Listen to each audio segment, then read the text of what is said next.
Well, Efren's presented with a real runnable table. He wants to pick up a good position on the 2-ball here.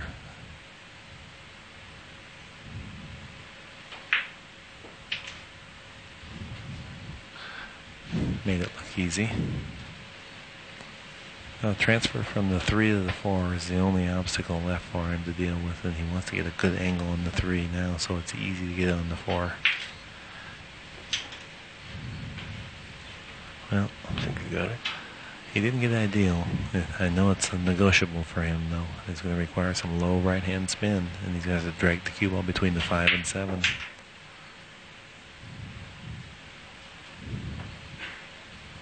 He's got a little bit of angle to deal with here, and what happens is he's got to cut the 7 or the 4 ball so slight that the cue ball retains quite a bit of its speed. And he used the 7 as a blocking ball to slow the cue ball down.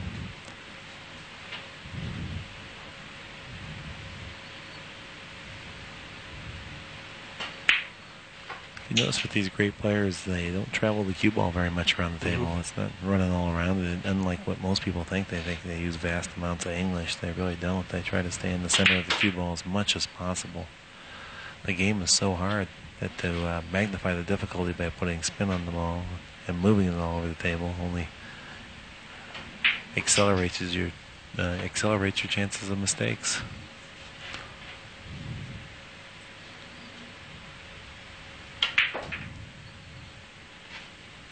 I like the way that Earl Strickland minimizes his mistakes. He takes care of a number of the obstacles on the break. He just knocks them right in. That's what this power game does. Well, right now it's still a commanding 13-game lead by Earl Strickland at 94-81. Well, no one has ever beaten Efren in a length of match like this.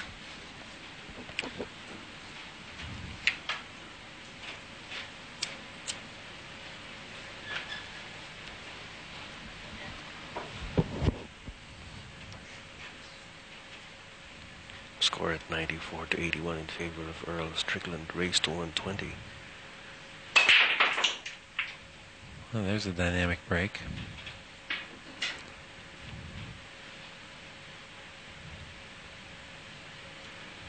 Well, Efren Reyes has not been blessed with the kind of breaks that he'd like to have in this match. But he'll take anything that comes his way, which is positive in any way.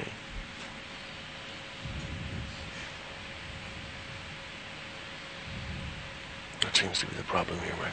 Well, it's a very thin cut back to the side pocket, and that's a small pocket at the angle that you're going to, and especially when you have to hit it with a little power. Beyond that, he has to negotiate the cue ball well with off the object balls. And he's just picked up an absolutely incredible bad roll. He hit the shot flawlessly, played the cue ball off the 7 ball, but the 7 ball rebounded back into his line. Now he's in a position that's going to be very difficult to even hit the 3 ball, let alone create anything positive. But one thing for sure, he will hit this 3 ball. I'm very confident. He's just excellent on these.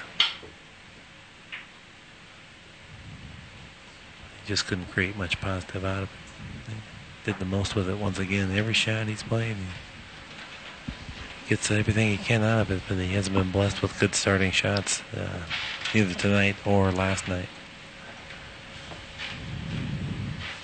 Like we said earlier, this Strickland offense, it magnifies any little glitch in your game.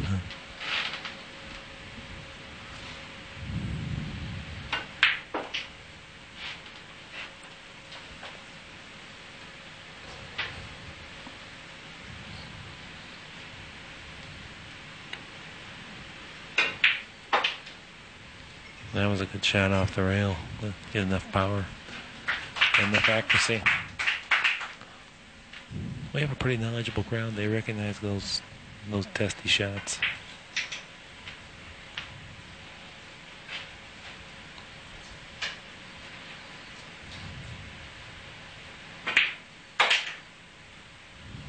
Strickland one stroke that one. He's really feeling good. Well, it shows. Yeah, he's confidence personified. And again, he establishes a 14-game lead at 95-81. We'll take a break.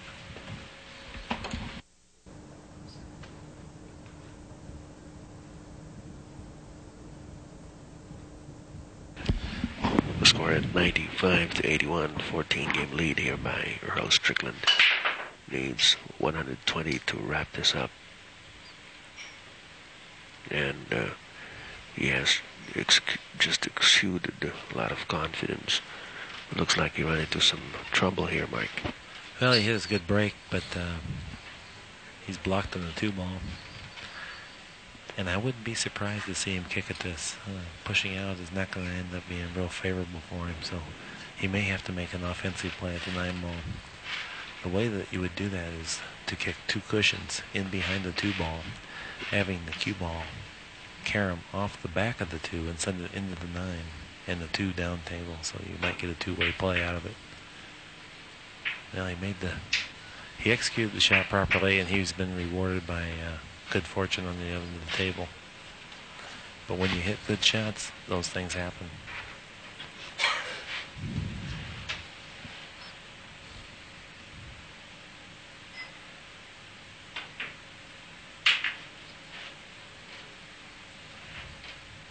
And that was another terrific shot. He's going to have to make a good shot to get from the 3 to the 5, though. The 3 balls, approximately 6.5 feet away, and he's going to have to backspin back using power into a half pocket.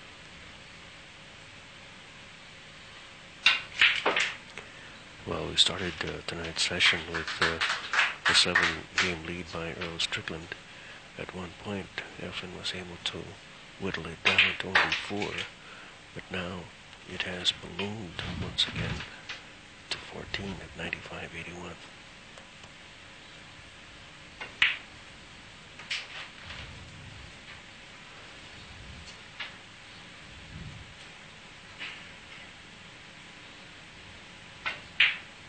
And right now, Earl Strickland's just putting on a 9-ball clinic for everybody. Even his opponent has been reduced to just being a spectator. That has been the situation throughout this session. Efren has not had too many turns at the table, and Earl Strickland is just capitalizing on that. He now leads 96-81, the biggest lead in the match.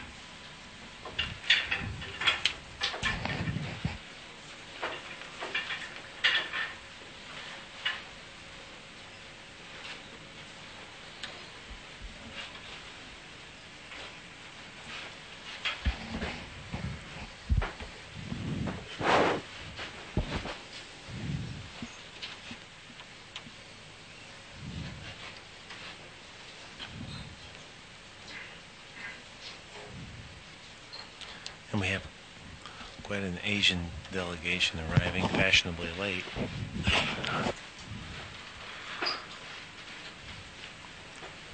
These are some very close friends of Bob Moore's. Bob Moore, well, is, of course, ladies and gentlemen, is the proprietor of Ridgeway's Bar and Restaurant, the venue of this match, and Mr. Moore has also been the man behind all of this.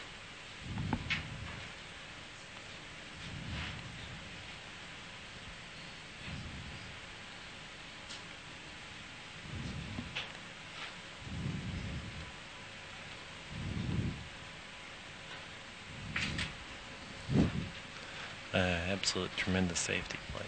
Earl shot from across the table, only moving the ball a few inches in the 1-ball. Even though Efren can hit it, it's not going to be easy. He needs to bring the cue ball down the table behind the 2 and the 7.